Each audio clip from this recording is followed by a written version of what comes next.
Barka da zuwa wannan channel mai albarka.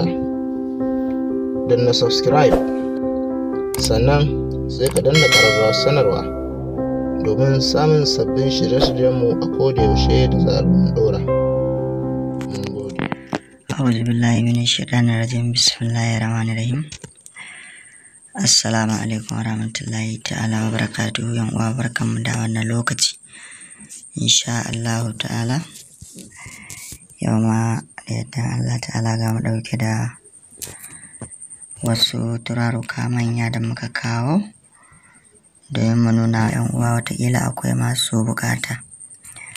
Insha Allah lalle za mu nuna dai kala 4 ne bi iznillahi ta'ala, kuma turaruka ne mujarrabai sannan manya ne kuma ingantattu ne insha Allah lalle kuwa. Sannan kuma turare ne ba ƙananan turare ba, suna da wahalan samuwa, to amma dai insha Allah ga sunan da ya takaice.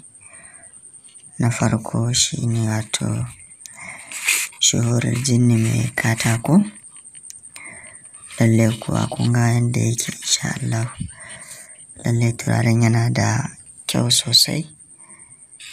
Lalle bi iznillahi ta'ala yana da kyau sosai kamar yanda muka ambata. Lalle insha Allah ta'ala za a ga shi nan a cikin kwalban shi insha Allah. Wannan mun bude mun yi amfani da shi ne ma. Lalle kuwa sannan akwai kiko. Lalle shi ma mai katako ga shi nan. Turaren kiko mai katako insha Allah ta'ala ga shi nan shi ma. Kaga wannan ba a bude yake ba, ta mun nuna muku shi. Lalle kuwa turare ne sai ya yi gaskiya ingantattu. Lalle sannan kuma akwai turaren da ake cewa mai ɗawisu, wanda shi ma ga shi nan mai kyau na shi ne gaskiya, na asaliyan shi insha Allah. kun ga wannan yana cikin kwalin shi ne ma, ba a bude ba, duk da dare ne haka yau din insha Allah. Lalle kuwa sannan bayan haka akwai shuhurul jinni, shi ma mai kyan shi, kuma ga shi nan shi ma na Indiya ne, asalin mai kyau na shi shuhurul jinni kenan. Shi ma ba a ma bude shi ba insha Allah.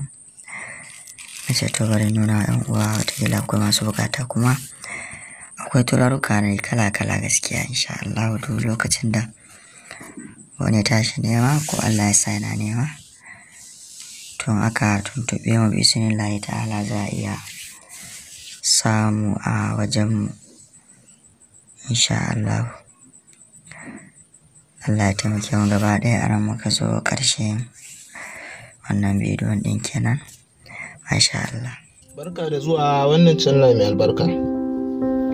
Danna subscribe, sannan sai ka danna ƙararrawar sanarwa domin samun sabbin shirye-shiryenmu a kodayaushe da zarar mun ɗora. Mun gode.